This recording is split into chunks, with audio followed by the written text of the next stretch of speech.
सुप्रभात विद्यार्थियों। आज हम कक्षा 8 में हिंदी की पाठ्यपुस्तक वसंत भाग 3 में दूसरा पाठ लाख की चूड़ियाँ, जो कि कामता नाथ द्वारा रचित है, इसके पहले वीडियो में हमने पाठ पढ़ा था और आज हम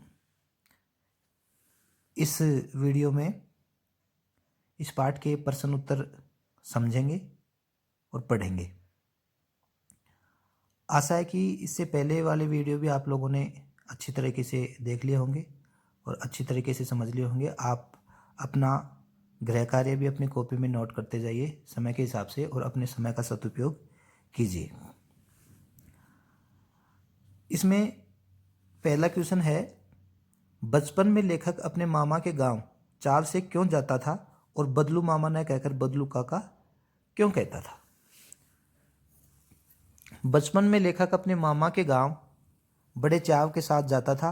उसके चाव का कारण यह था कि वहां उसे ढेर सारी लाख की रंग बिरंगी गोलियां मिलती थी।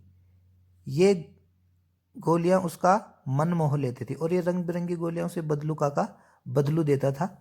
बदलू लेखक के मामा के गांव का था, अतः उसको बदलू मामा कहना चाहिए था, पर लेखक उसे क्या कहता था, पर वह बदलू काका कहता था। इसका कारण यह था कि गांव के सभी बच्चे उसे बदलू काका ही कहा करते थे। लेखक भी उनकी देखा देखी उसे बदलू काका ही कहता था।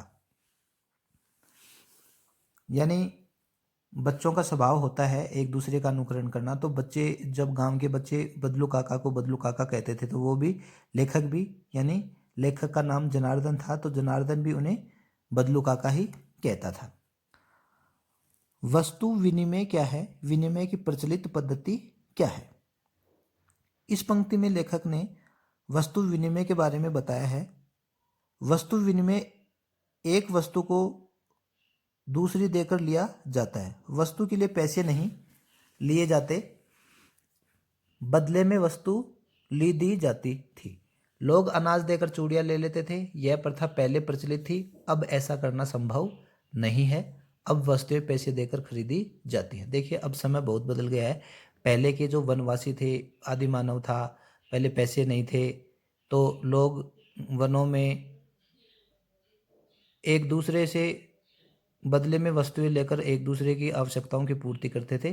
जैसे अनाज ले लेना, कपड़े ले लेना, अपने आवश्यक खाने पीने की सामग्री, एक के बदले दूसरी वस्तु आपस में ली दी जाती थी। उसे ही वस्तु विनिमय कहते थे, यानी एक वस्तु का आदान प्रदान करना, एक वस्तु के बदले दूसरी वस्तु प्राप्त करना, तो इसे वस्तु विनिमय कहते हैं। प्रश्न नंबर 3 है, मशीनी युग में कितने हाथ काट दिए हैं। पंक्ति में लेखक ने किस व्यथा की ओर संकेत किया है। इस पंक्ति में लेखक ने इस व्यथा की ओर, व्यथा यानी पीड़ा, इस पीड़ा की ओर संकेत किया है कि मशीनों के आगमन के कारण कारीगरों के हाथों का काम धंधा छिन गया है, मानो उनके हाथ ही कट गए हों। मशीनों ने लोगों को बेरोजगार बना दिया। एक मशीन कई आदमियों का काम निपटा देती है, अतः कारीगर बेरोजगार हो जाते हैं।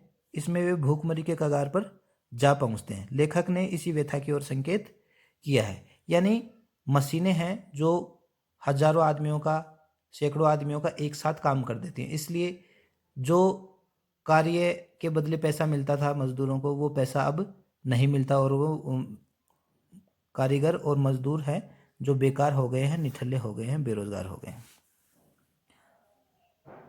प्रश्न नंबर 4, बदलू के मन में ऐसी कौन सी व्यथा थी जो लेखक से छिपी न रह सकी।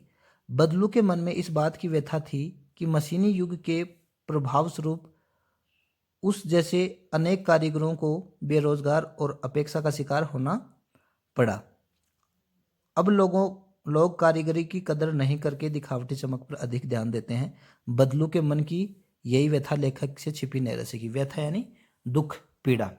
यानी बदलू ये मानता था कि अब लोग कारीगरों की कदर न करके दिखावटी चमक पर अधिक ध्यान देते हैं। दिखावटी चमक पर क्यों ध्यान देते हैं? क्योंकि पहले गांव की स्त्रियां हैं जो लाख की चूड़ियां पहनती थी, लेकिन अब वो चमक, बाजार की चमक धमक के कारण कांच की चूड़ियाँ पहनती हैं जो उनकी कलाइयों में बिगड़ जाती है। और दूसरा, बदलू का लाख का व्यापार है, लाख का धंधा है, वो चौपट हो गया है, इसलिए उसके मन में पीड़ा है। प्रश्न नंबर 5, मशीनी युग में बदलू के जीवन में क्या बदलाव आया है? मशीनी युग से बदलू के जीवन में यह बदलाव आया है कि वह बेरोजगार हो गया है। किसके कारण?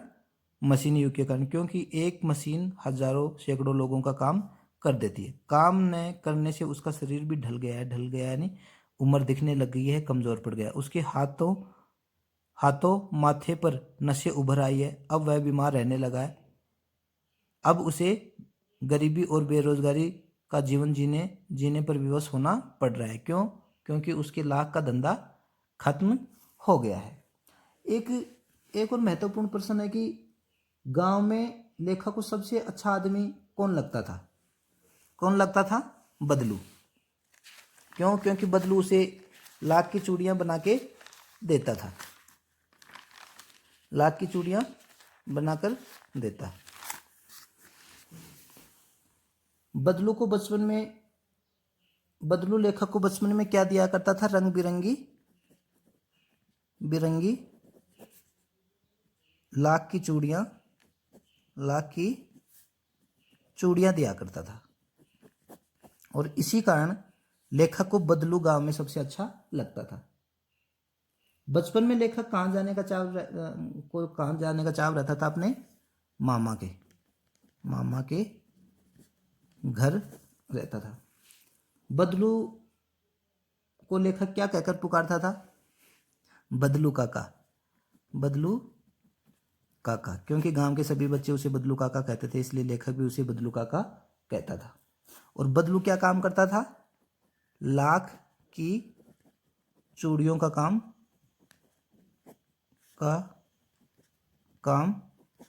करता था। और यह कैसा काम था? पैतृक काम था। पैतृक यानी उनके पूर्वजों से ही चला आ रहा था, उनके पूर्वज भी ऐसा ही काम करते थे। बदलू अपना काम कहाँ करता था? नीम के पेड़ के नीचे करता था। नीम के पेड़ के नीचे करता था।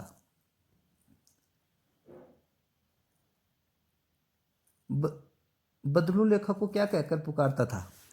लल्ला कहकर पुकारता था। लल्ला छोटे बच्चे का नाम होता है। बदलू का पैतृक पैसा क्या था? लाख की चूड़ियां बनाना। वह किस अवसर पर कमाई की पूरी कसर निकाल लेता था? शादी विवाह के अवसर पर। शादी विवाह के अवसर पर सारी कसर पूरी निकाल लेता था।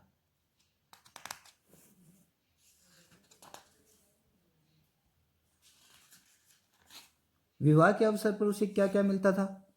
विवाह के उसे घरवाली के लिए क्या मिलते थे? कपड़े मिलते थे, ढेरों अनाज मिलता था, और अपने लिए पगड़ी मिलती थी। किसको? बदलू को। किसके बदले? लाख की चूड़ियों के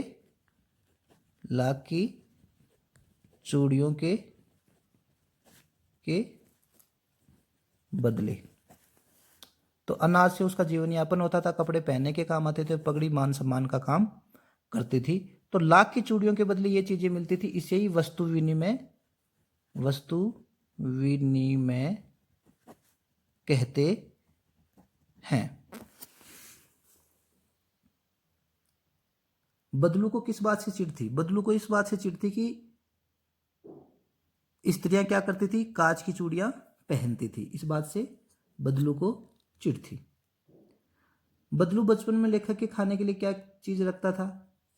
एक तो गाय के दूध की मलाई रखता था, गाय के दूध की मलाई रखता था, और दूसरे आम रखता था, आम रखता था, क्योंकि कहानी के अंत में लेखक की जो लड़की है रज्जो, वो उसके लिए डलिया में 3-4 आम लेकर आई है। लेखक को बदलू की लड़की की महरम पट्टी क्यों करनी पड़ी? लड़की के हाथ की कांच की चूड़ी टूटकर उसके कलाई में घुस गई और उसे खून बहने लगा था। अब बदलू कौन था? बदलू इस कहानी का मुख्य पात्र है। बदलू कौन है? कहानी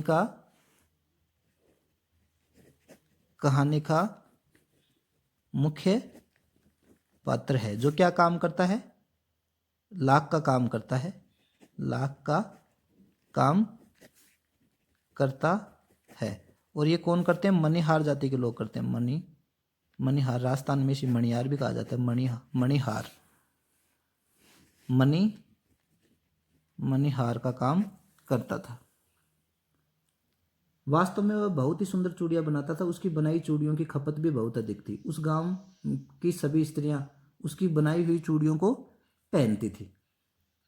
आसपास के गांवों के लोग भी उसे चूड़ियों को ले जाते थे, परंतु वह कभी भी चूड़ियों को पैसे से बेचता नहीं था, क्योंकि उस समय वह वस्तु विनिमय के माध्यम से अपना जीवन बसर करता था। उसका अभी तक वस्तु विनिमय का तरीका था और लोग अनाज के बदले उसे चूड़ियां ले जाते थे। बदलू स्वभाव से बहुत सीधा था। कभी कभी उसे किसी से झगड़ते नहीं देखा। जब कई वर्षों बाद लेखक बदलू से मिलने गया, तब उसने क्या शिकायत की? लेखक के पिताजी का तबादला स्थानांतरण यानी ट्रांसफर दूसरे शहर में हो गया था। इस कारण बदलू कई दिनों तक अपने मामा के घर नहीं आ सका। वो कई दिनों बाद आया तो बदलू ने उसे पहचाना नहीं। फिर जो लेखक है जनार्दन है, वो बदलू को लाख की गोलियां वाली बात से उसको याद दिलाता है कि आप मुझे लाख की चूड़ियां बनाकर दिया करते थे। अब की बार जब लेखक घर आया है तो बदलू लेखक को मलाई नहीं खिला सका। क्यों? क्योंकि उसकी गाय बिक गई है। गाय क्यों बिक गई है? क्योंकि उसका धंधा चौपट हो गया, इसलिए वो गाय का खर्चा नहीं चला सकता। इसमें एक और यहाँ बेरोजगारी को भी दर्शाया गया है, बेरोजगार की व्यथा को, बेरोजगार की पीड़ा को दर्शाया गया है, और मशीनीकरण की हानियों को यहाँ प्रदर्शित किया गया है। मशीनी युग ने कारीगरों को किस प्रकार प्रभावित किया है? क्योंकि एक मशीन है जो सैकड़ों हजारों लोगों का कार्य एक साथ कर देती है। इसलिए इस पाठ में मशीनीकरण के दुष्परिणाम दिखाए गए हैं। तो विद्यार्थियों, आपको ये पाठ बहुत अच्छी तरीके से समझ में आया होगा। आशा है कि आप इस पाठ को पुनः ध्यान से देखेंगे, और जब तक समझ में नहीं आए इसको देखते रहिए, और एनसीईआरटी के ऐप को आप ज़रूर डाउनलोड करेंगे, अपने समय का सदुपयोग करेंगे, और इस पाठ में बताए गए प्रश्न उत्तरों को आप समझकर अपनी कॉपी में नोट करेंगे, उनको लिखेंगे और समय का ध्यान रखेंगे। नमस्कार।